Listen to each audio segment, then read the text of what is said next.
Welcome back class 9. So in this video I am going to cover properties of a solution. मैंने इससे पहले जो previous video आपको upload किया होगा उसमें मैंने आपको प्रॉपर्टीज़ ऑफ अ सोल्यूशन क्या है वो मैंने आपको एक्सप्लेन कर दिया है and what are the different types of solution. Fine. So in this particular video I am going to cover that what are the properties of solution. जैसे mixtures की, कंपाउंड्स की, एलिमेंट्स की प्रॉपर्टीज़ होती हैं, वैसे ही किसी सोल्यूशन की भी प्रॉपर्टीज़ होती हैं जिनकी वजह से आप किसी सब्सटेंस को या किसी सब्सटेंस को आप सोल्यूशन बोलते हैं। जैसे किसी सब्सटेंस को एलिमेंट बोलने का एक रीज़न है, किसी को कंपाउंड बोलने का एक रीज़न है, किसी को मिक्सचर बोलने का एक रीज़न है, वैसे ही किसी सब्सटेंस को सॉल्यूशन बोलने के भी कुछ प्रॉपर्टीज़ हैं जिनकी वजह से हम किसी सब्सटेंस को सॉल्यूशन बोलते हैं। ऐसे ही नहीं किसी चीज़ को भी सॉल्यूशन बोल देते हैं।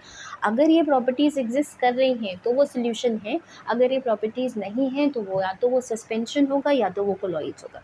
ठीक है, तो पहली प्रॉपर्टी क्या है, पहले ये मैंने बता ही दिया था कि सॉल्यूशन जो है वो होमोजेनस मिक्सचर्स हैं। अगर वो होमोजेनस नहीं है, वो हेट्रोजीनस है, यानी उन जो कॉन्स्टिट्यूएंट पार्टिकल्स मिक्सचर को कंपोज कर रहे हैं वो अगर इवनली डिस्ट्रीब्यूटेड नहीं है, यूनिफॉर्म डिस्ट्रीब्यूशन नहीं है, डिस्टिंक्ट बाउंड्रीज़ हैं, तो वो सॉल्यूशन नहीं है। लेकिन अगर वो यूनिफॉर्मली डिस्ट्रीब्यूटेड हैं, इवन डिस्ट्रीब्यूशन है, आप सेपरेटली उनको डिस्टिंक्ट नहीं कर सकते कि ये सोल्यूट की लेयर है, ये सॉल्वेंट की लेयर है, तो ऐसे सॉल्यूशंस क्या होते हैं, homogeneous mixtures. And solutions are always homogeneous mixture. कोई भी सॉल्यूशन अगर होमोजेनियस मिक्सचर नहीं है तो वो सॉल्यूशन नहीं है, वो या तो फिर सस्पेंशन होगा या तो फिर वो कोलॉइड्स होंगे। ठीक है, अच्छा, दूसरी प्रॉपर्टी ये है, particles of a solution are smaller than 1 nanometre. Solution के पार्टिकल्स 1 नैनोमीटर से भी छोटे होते हैं। 1 nanometre is equal to what, 10⁻⁻⁻⁹ metre. इससे भी छोटे हैं। तो इतनी छोटी चीज़ देखने के लिए आपको माइक्रोस्कोप की ज़रूरत पड़ती है। You can not view them with your naked eyes. इतने छोटे ऑब्जेक्ट्स को देखने के लिए, इतने छोटे पार्टिकल्स को देखने के लिए आप माइक्रोस्कोप रिक्वायर्ड होता है। You can not see them with your naked eyes. इसलिए सॉल्यूशन के जो पार्टिकल्स हैं वो आपको दिखाई नहीं देते हैं कि पानी का पार्टिकल कहाँ है और सॉल्ट का पार्टिकल कहाँ है। ठीक है, तो particles of a solution they are smaller than 1 nanometre, that is 10⁻⁹ metre. ठीक, तीसरा, they do not scatter a beam of light passing through them. इसकी वजह यह है कि वो इवनली डिस्ट्रीब्यूटेड है। अगर आपने ये फिनोमेनन फिजिक्स में इससे पहले पढ़ा होगा तो आपको पता होगा कि लाइट स्ट्रेट पाथ पे चलती है। अगर उसके रास्ते में कुछ आ जाए तो वो स्कैटर हो जाएगी, मतलब वो इधर उधर पास बाय कर जाएगी। लीनियर प्रोपोगेशन पढ़ा था, linear propagation of light. What does linear propagation mean, that light always travels in a straight line. लेकिन अगर उसके पाथ में कुछ आ जाएगा, उसके पाथ में आप कुछ रख देंगे, उसके रास्ते में अगर आप कुछ रख देंगे तो वो अलग अलग छितर जाएगी। स्कैटरिंग का मतलब होता है बिखर जाना या छितर जाना। तो उसके लिए क्या चाहिए कि पार्टिकल्स प्रेजेंट हो। लेकिन पार्टिकल्स तो कैसे हैं, इवनली डिस्ट्रीब्यूटेड है। ऐसा तो है नहीं कि एक जगह पार्टिकल्स जमा है, एक जगह नहीं है, एक जगह फिर है। ऐसा तो होता नहीं है ना सोल्यूशन, कि ये मान लीजिए आपका है वेसल, अब यहाँ पे पार्टिकल्स प्रेजेंट है अबंडेंस में, यहाँ खाली है, फिर यहाँ प्रेजेंट है। ऐसा नहीं होता ना, पार्टिकल्स सॉल्यूशन में इवनली डिस्ट्रीब्यूटेड होते हैं, तभी तो आप उनको देख नहीं पाते हैं। अगर वो पार्टिकल्स इवनली डिस्ट्रीब्यूटेड नहीं होते तो आपको विजिबल होते नेकेड आइज से। लेकिन क्योंकि वो यूनिफॉर्मली डिस्ट्रीब्यूटेड है, वो पूरी तरह घुले हुए होते हैं सॉल्वेंट में, इसीलिए वो दिखाई नहीं देते हैं। और दिखने, क्योंकि वो यूनिफॉर्मली डिस्ट्रीब्यूटेड है, क्योंकि वो कम्प्लीटली डिज़ोल्व हो चुके हैं सॉल्वेंट में, तो कोई पार्टिकल ऐसा है ही नहीं, या कोई पार्टिकल ऐसा छूटा हुआ ही नहीं है कि लाइट अगर उस, मान लीजिए ये वेसल है, ये ग्लास वेसल है जिस पे आपने कोई सोल्यूशन बनाया है। ठीक है, अब अगर आप यहाँ से कोई टॉर्च मार रहे हैं, सपोज़ कीजिए आप यहाँ से कोई टॉर्च मार रहे हैं, तो इसमें से लाइट निकलेगी है, and light travels in linear line, straight line. तो जब वो पास करेगी तो वो सीधी सीधी पास हो जाएगी। Path of the light will not be visible, मतलब आपको लाइट का पाथ दिखाई ही नहीं देगा। लाइट का पाथ तभी दिखाई देता है जब लाइट स्कैटर होती है।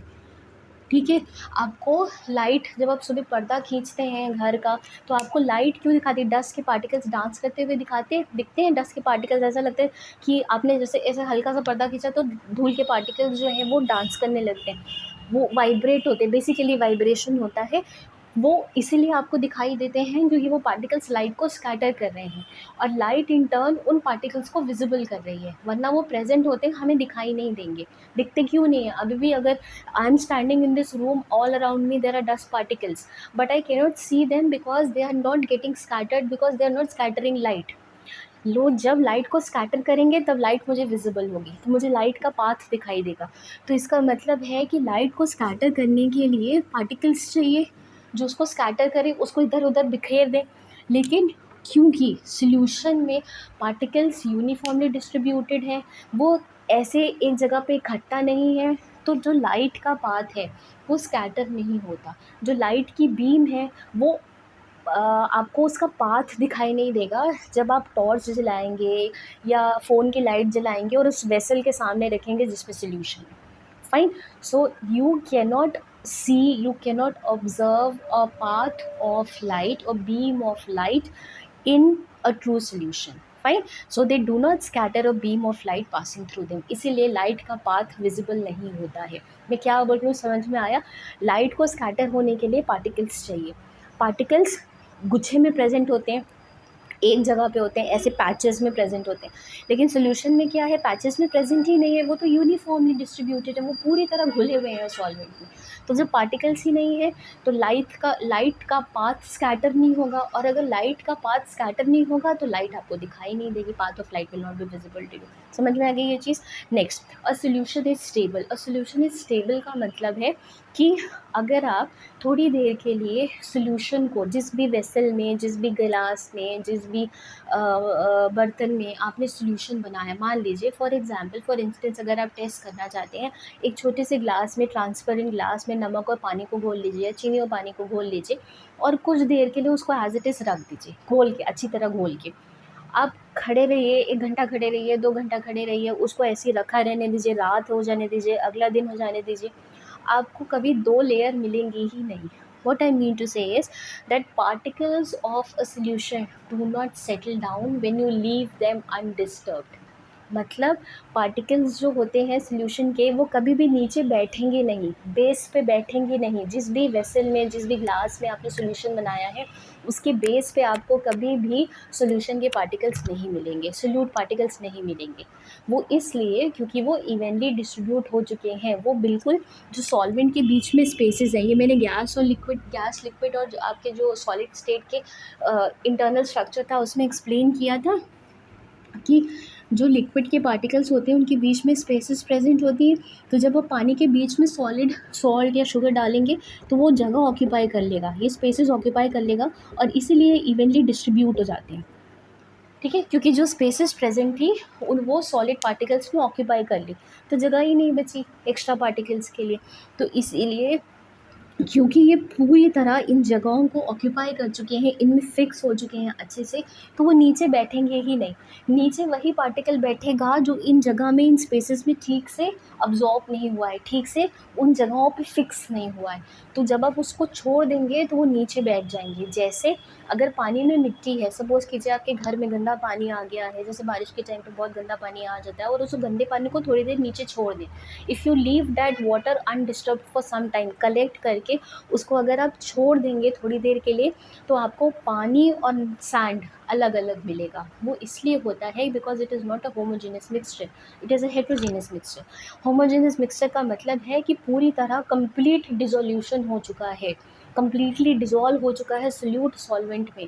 तो जब पार्टिकल्स हैं ही नहीं, कुछ पार्टिकल्स बचे ही नहीं सेटल डाउन होने के लिए, तो ऑब्वियस है कि जो सोल्यूशन है वो स्टेबल होगा, वो हमेशा स्टेबल होता है। You will never find a solution containing undissolved particles or particles which can settle down at the base। समझ में आ गई? तो ये 4 प्रॉपर्टीज़ हैं कि सॉल्यूशंस होमोजेनियस मिक्सचर्स होते हैं। पार्टिकल्स जो होते हैं सॉल्यूशन के, उनका साइज़ 1 नैनोमीटर से छोटा होता है, so you can not view them with your naked eyes, you require a microscope to see them. Third is because they are forming a uniform solution, they are forming a uniform mixture, they do not scatter a beam of light passing through them. क्योंकि light की scattering के लिए particles चाहिए, particles है ही नहीं क्योंकि वो uniformly distribute हो चुके हैं, तो कहीं पे पैचेस में नहीं प्रेजेंट है, हर जगह थोड़े थोड़े पार्टिकल्स प्रेजेंट हैं, तो वो लाइट को स्कैटर नहीं कर पाएंगे। समझ में आई? Last property is that a solution is stable. मतलब कि अगर आप सोल्यूशन बना के उसको थोड़ी देर अनडिस्टर्ब्ड रख देंगे तो कभी भी ऐसा नहीं होगा कि सोल्यूशन के पार्टिकल्स आपको बेस पे दिखाई देंगे। That means the particles of a solution are homogeneous, they are uniformly distributed, they do not settle down if they are left undisturbed. Fine. So these are the different properties of a solution. Now इसके अलावा दो और properties हैं जिनको हम saturated और unsaturated solution बोलते हैं. ये बहुत कॉमन टर्म है, आपने कई बार सुना होगा, पहले से भी शायद सुनते हुए आ रहे होंगे. Saturated and unsaturated solution. ठीक है, सैचुरेटेड एंड अनसैचुरेटेड. अच्छा, अब सैचुरेटेड का मतलब होता है a solution in which no more solute can be dissolved. समझ में आई? मैं एग्जांपल देती हूँ.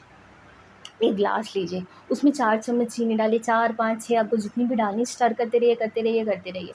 आप देखिए कि थोड़े टाइम बाद वो सारी चीनी डिज़ोल्व हो जाती है. ठीक है, अब 1 चम्मच चीनी और डालिए, स्टर करते रहिए. आप 1 घंटे से उसे स्टर करते जा रहे, स्टर करते जा रहे, चीनी डिज़ोल्व ही नहीं हो रही. कुछ ना कुछ चीनी नीचे बैठ जा रही है. कुछ सोचिए, you are stirring it for 1 hour, but the sugar that you have added after 6 tablespoons is not getting dissolved.